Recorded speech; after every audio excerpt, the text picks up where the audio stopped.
to the standards of the most decorated American soldier of World War II, Audie Murphy, who famously repelled an overwhelming enemy attack by himself for one simple reason: they were killing my friends.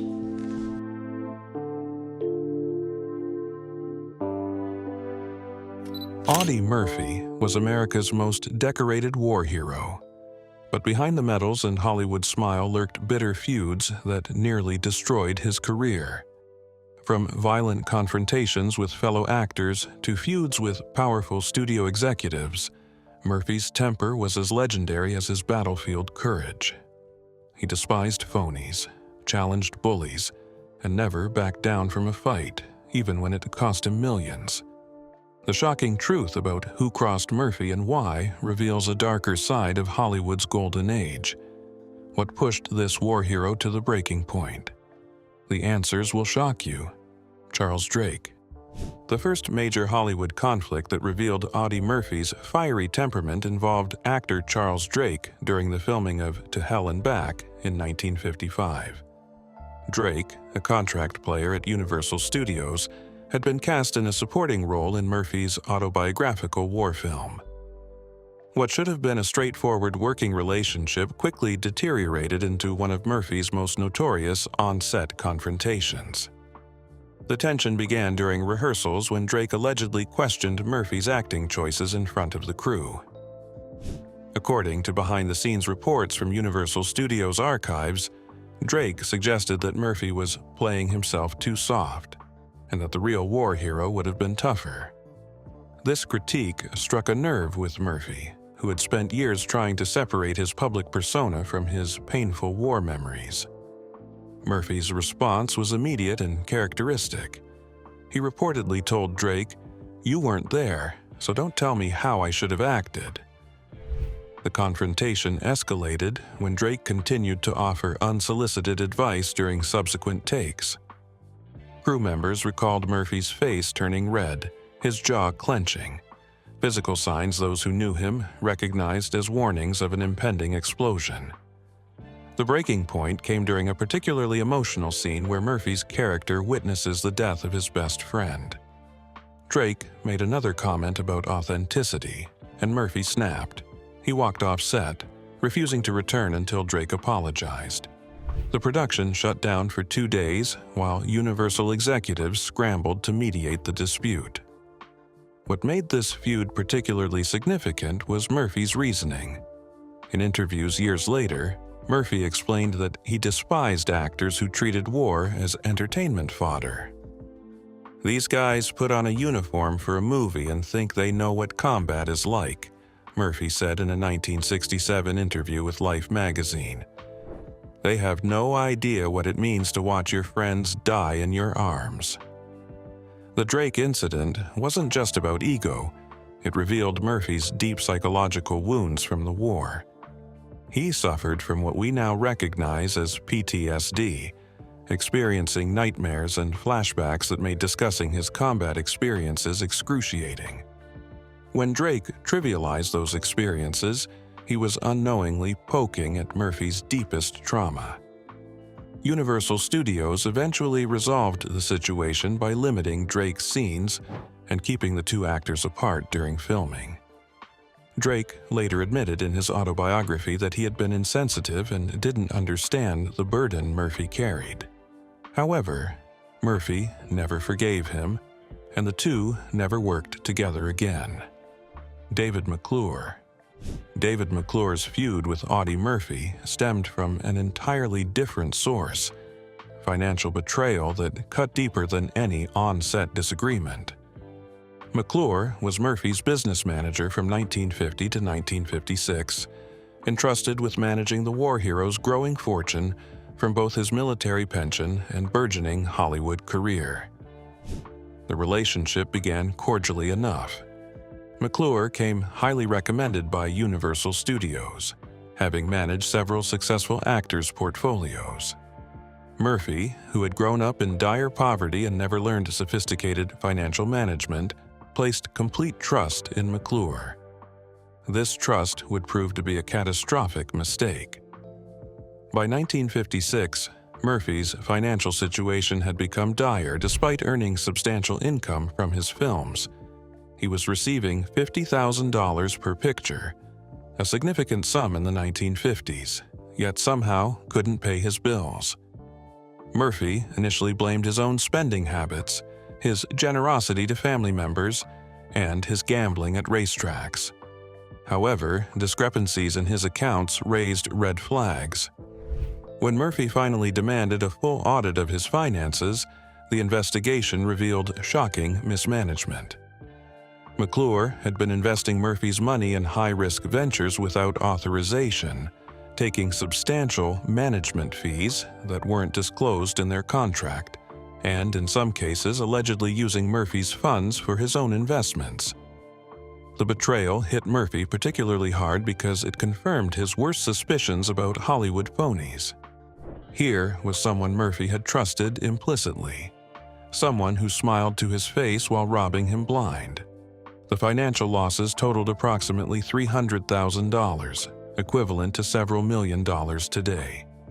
Murphy's rage wasn't expressed through physical violence this time, but through relentless legal pursuit. He sued McClure for breach of fiduciary duty, fraud, and embezzlement. The lawsuit dragged through California courts for 3 years, during which Murphy reportedly told friends he wanted McClure destroyed professionally. What made Murphy's hatred of McClure even more intense was the timing.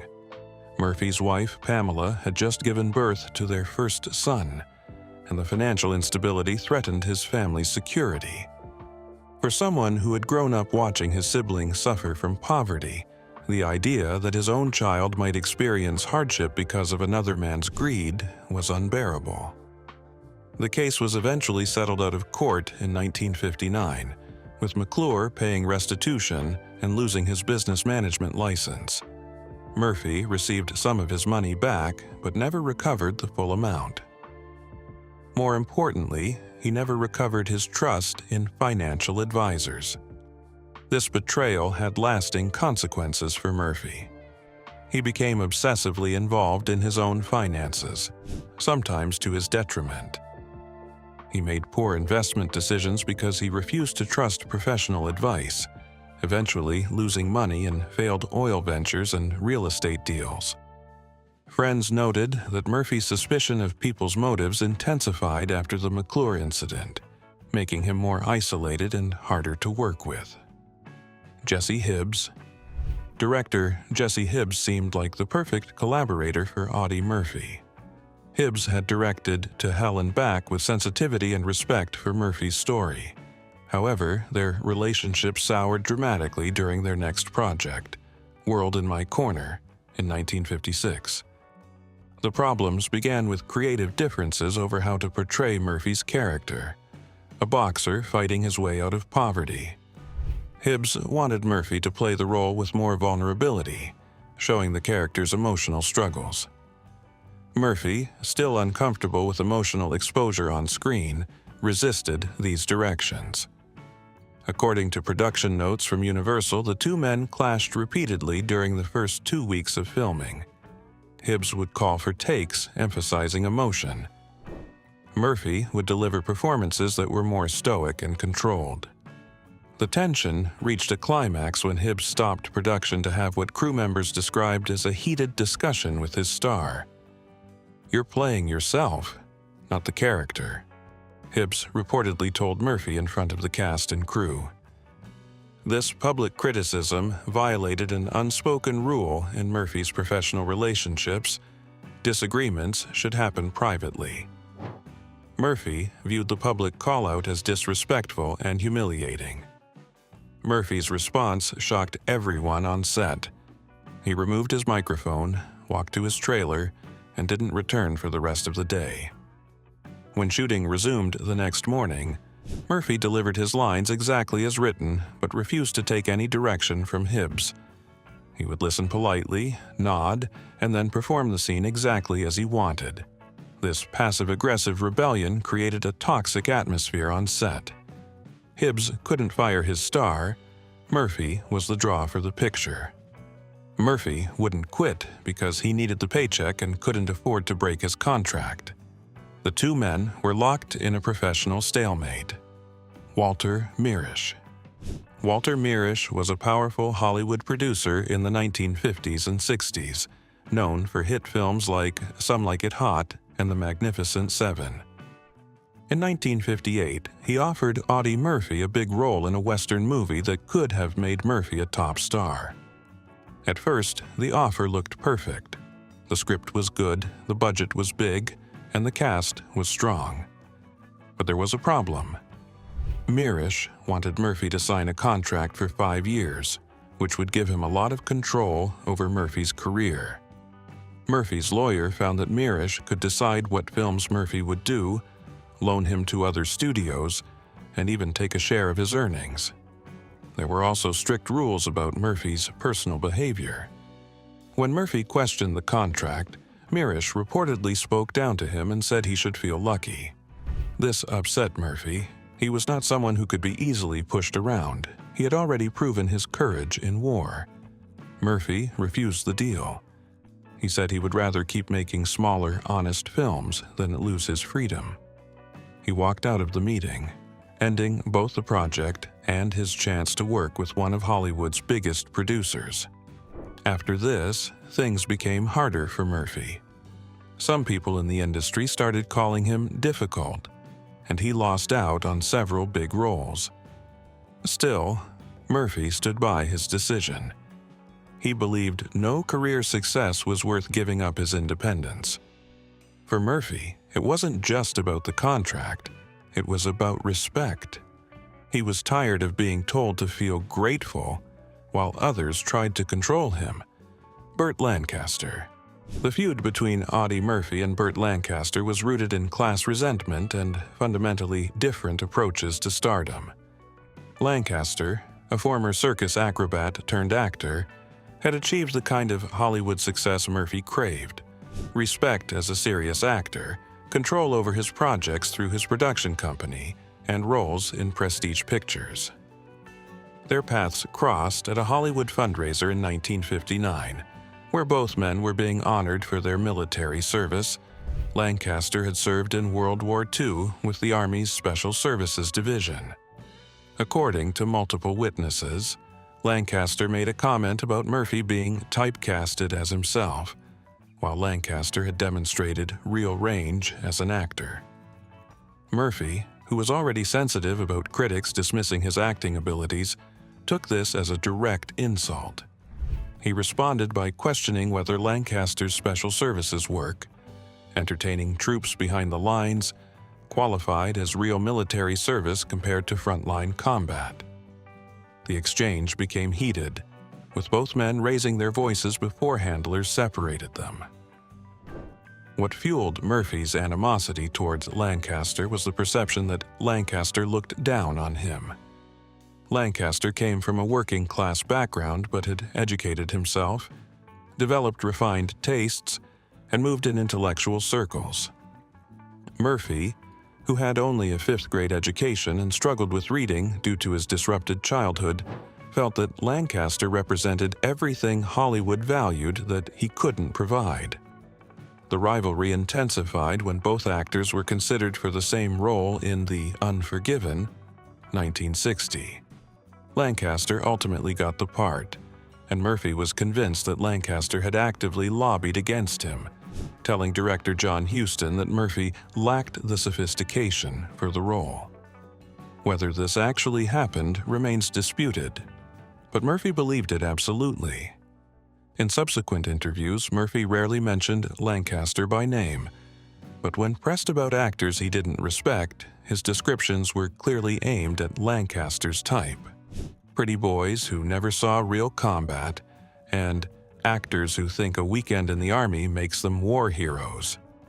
These weren't just throwaway comments, they were calculated jabs at a rival he genuinely despised. Lancaster, for his part, seemed genuinely puzzled by Murphy's hostility.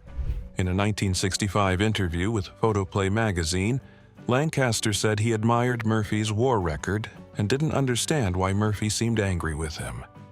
This apparent obliviousness only made Murphy angrier. He felt Lancaster was so privileged he couldn't even recognize his own condescension.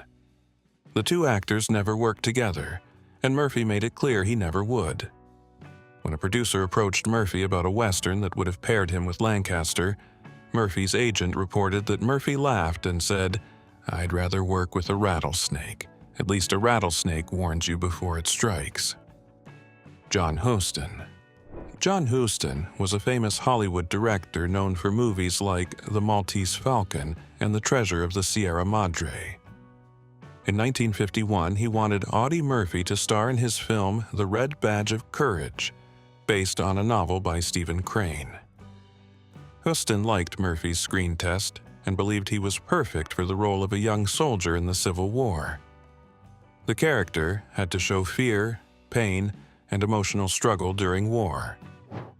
Huston wanted Murphy to use his real-life war experiences to make the performance feel more real. But this made Murphy uncomfortable. He had gone through real trauma during World War II and did not want to relive those painful memories. For him, acting was a way to escape his past, not revisit it. Even after Murphy shared his concerns, Huston pushed him harder.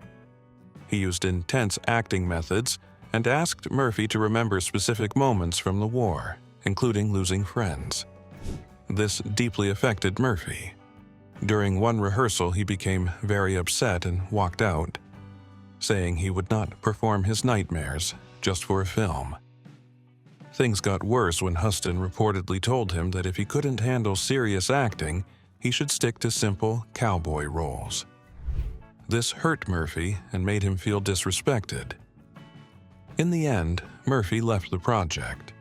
The role was later given to Bill Malden, who had no acting experience. This decision added to Murphy's frustration. This situation showed a clear clash between Huston's artistic vision and Murphy's personal limits. Murphy chose to protect his mental well-being instead of pushing himself into something that caused him real pain. Chill Wills. The relationship between Audie Murphy and character actor Chill Wills was complicated. They worked together on several films, but their personal relationship was fraught with tension that occasionally erupted into public disputes. Wills, a jovial Texas-born actor known for his folksy charm, initially seemed like a natural ally for Murphy, another Texan trying to make it in Hollywood. Their first collaboration on The Cimarron Kid, 1952, went smoothly enough, but cracks appeared during The Guns of Fort Petticoat, 1957. Wills had a drinking problem that frequently interfered with production schedules. Murphy, who struggled with his own demons but was fanatically professional on set, had little patience for Wills showing up late or unprepared because of hangovers. The tension exploded during production when Wills showed up 3 hours late for a crucial scene, clearly intoxicated. The entire cast and crew had been waiting, costing the production thousands of dollars. Murphy, who took pride in his professionalism despite his own struggles, confronted Wills publicly. "You want to drink yourself to death? Fine," Murphy reportedly told Wills in front of the crew, "but don't disrespect everyone here who showed up ready to work."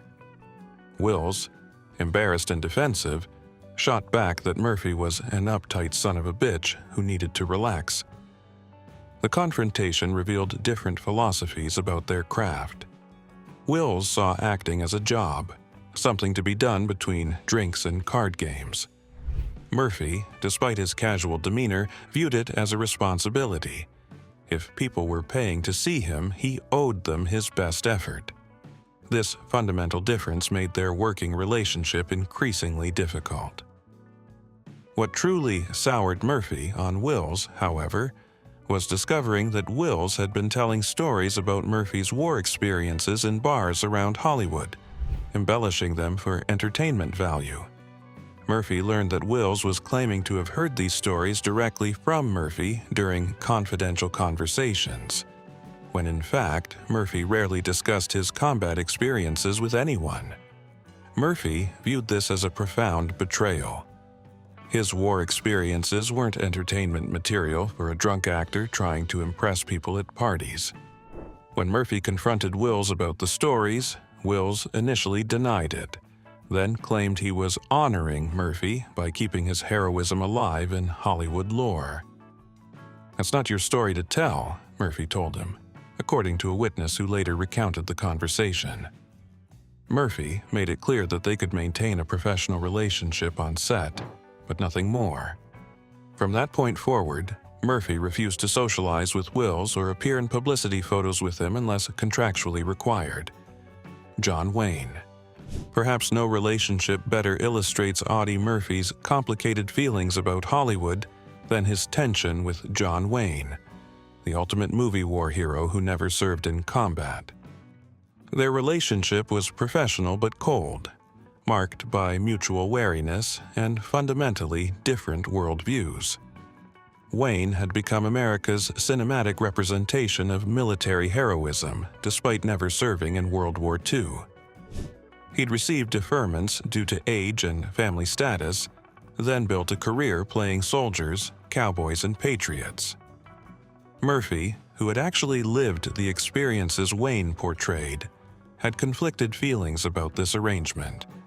The two actors met several times at industry events and Republican Party fundraisers. Both were politically conservative and supported similar causes. However, their conversations were reportedly strained, with Wayne doing most of the talking while Murphy listened with barely concealed skepticism. The tension became public during a 1961 interview when a journalist asked Murphy about actors who portrayed soldiers. Murphy's response, while not mentioning Wayne by name, was clearly directed at him. "Some fellows made a living pretending to be heroes. Others of us had to actually be heroes before we could make a living." Wayne reportedly heard about the comment and was furious. Through intermediaries, he sent word that he'd turned down for military service multiple times and had tried to serve. Murphy's alleged response was characteristically blunt. "Trying doesn't count. Either you were there or you weren't." What made Murphy's attitude towards Wayne particularly interesting was that it wasn't pure contempt. Murphy acknowledged that Wayne was good at his job and that his film served a purpose in maintaining American morale. However, Murphy couldn't shake his resentment that Wayne received adulation for play acting at what Murphy had actually endured. The philosophical difference extended to their approaches to war films. Wayne's movies portrayed war as heroic, noble, and ultimately redemptive. Murphy's view of war, shaped by actually experiencing it, was far darker. He saw war as hell that sometimes produced necessary results, not glorious adventure. When Wayne's film The Green Berets, 1968, came out with its unambiguous patriotic message about Vietnam, Murphy privately criticized it as propaganda that would get kids killed by making war look appealing. Their rivalry never became openly hostile at all. Both men were too professional for that. However, they never worked together, despite several projects that might have paired them. Industry insiders believed Murphy had quietly rejected those opportunities, unwilling to share screen time with someone he viewed as a fake. In later years, Murphy softened slightly, acknowledging in a 1970 interview that Wayne did what he could for the war effort in his own way. This grudging acknowledgement was probably as close to respect as Murphy could manage for Hollywood's most famous non-veteran war hero, Aaron Spelling. Aaron Spelling's brief interaction with Audie Murphy during a television project in the mid-1960s became another example of Murphy's refusal to compromise his integrity for career advancement. Spelling, then a rising producer, approached Murphy about starring in a proposed television series about a Confederate soldier after the Civil War. The pitch meeting started well. Murphy liked westerns and was interested in television work as his film career slowed. However, as Spelling outlined the show's concept, Murphy became increasingly uncomfortable. The show would portray the Confederate soldier sympathetically, with storylines that romanticized the lost cause mythology of the South. Murphy, despite being from Texas and having some Confederate ancestors, had seen too much real war to romanticize any conflict. More importantly, by the mid-1960s, the civil rights movement had made Murphy more aware of how Confederate nostalgia was being used to resist racial equality. He'd evolved from his rural Texas upbringing to recognize the moral problems with celebrating the Confederacy. When Murphy expressed concerns about the show's premise, Spelling assured him it would be apolitical entertainment that wouldn't address slavery or race relations directly. This evasion bothered Murphy even more than outright racism might have. At least, racists were honest about their positions. "So, we're going to pretend the war wasn't about slavery?" Murphy asked, according to Spelling's later recollection. When Spelling explained that addressing slavery would be too controversial for network television, Murphy ended the meeting. He told Spelling he wasn't interested in helping white America feel better about the Confederacy. Guy Mitchell, singer and actor. Guy Mitchell's conflict with Audie Murphy stemmed from a love triangle that exposed Murphy's jealous streak and a possessive nature regarding women he was involved with. Mitchell and Murphy both became involved with actress Wanda Hendricks in the late 1940s, leading to a rivalry that nearly turned violent. Hendricks was a rising starlet when she met Murphy in 1948. Their romance was passionate but turbulent, fueled by Murphy's PTSD-related mood swings and Hendricks's desire for a glamorous Hollywood lifestyle that Murphy couldn't provide emotionally. Mitchell, a popular singer with a smoother charm and none of Murphy's psychological baggage, became Hendricks's friend and confidant. Murphy became convinced that Mitchell was trying to steal Hendricks away from him, even though Hendricks and Mitchell maintained they were just friends. Murphy's suspicions weren't entirely unfounded. Mitchell clearly admired Hendricks and provided emotional support when Murphy's nightmares and angry outbursts became overwhelming. The situation reached a crisis point at a Hollywood party in 1949 when Murphy found Mitchell and Hendricks talking privately on a terrace. Murphy, who had been drinking, something he rarely did because alcohol amplified his war-related anxiety, confronted Mitchell aggressively, grabbing him by the lapels and accusing him of being a home wrecker. Mitchell, to his credit, didn't back down despite Murphy's intimidating war hero reputation. He told Murphy that if he treated Hendricks better, she wouldn't need friends to talk to. This enraged Murphy further, and several party guests had to physically separate the two men before punches were thrown. Hendricks was humiliated by Murphy's public jealousy, and the incident accelerated the deterioration of their marriage. They divorced in 1951, with Hendricks citing Murphy's violent temper and irrational jealousy in court filings. Murphy blamed Mitchell for poisoning Hendricks against him, rather than acknowledging his own role in the marriage's failure. For years afterward, Murphy refused to be in the same room as Mitchell. When both were scheduled to appear on a television variety show in 1955, Murphy's agent made it clear that Murphy would only appear if Mitchell was bumped. Mitchell was removed from the show, and Murphy performed his segment alone. This incident revealed Murphy's inability to accept responsibility for his failed relationships, always finding someone else to blame for his problems. Mitchell became a convenient scapegoat for Murphy's first marriage failure, allowing Murphy to avoid confronting his own demons. Howard Hughes. Howard Hughes and Audie Murphy's conflict combined business betrayal with personal disrespect, a combination guaranteed to provoke Murphy's anger. Hughes, the eccentric billionaire filmmaker and aviation pioneer, had acquired RKO Pictures in 1948 and approached Murphy about an exclusive contract in 1950. Hughes's initial offer was generous, $150,000 per film for 5 pictures, with script approval and a percentage of profits. For Murphy, who was struggling financially despite his growing fame, this seemed like financial salvation. However, the contract negotiations revealed Hughes' manipulation tactics and Murphy's lack of business sophistication. Hughes' lawyers crafted a contract that gave Murphy script approval on paper, but included clauses that allowed RKO to charge Murphy penalty fees if he rejected too many scripts. The profit participation was structured so Murphy would only see money after RKO recovered production costs plus a 30% overhead charge, meaning most films would never pay out. Murphy, eager for financial security, signed the contract without fully understanding these provisions. When the first script arrived, a war film that portrayed soldiers as glory-seeking adventurers, Murphy rejected it as disrespectful to real veterans.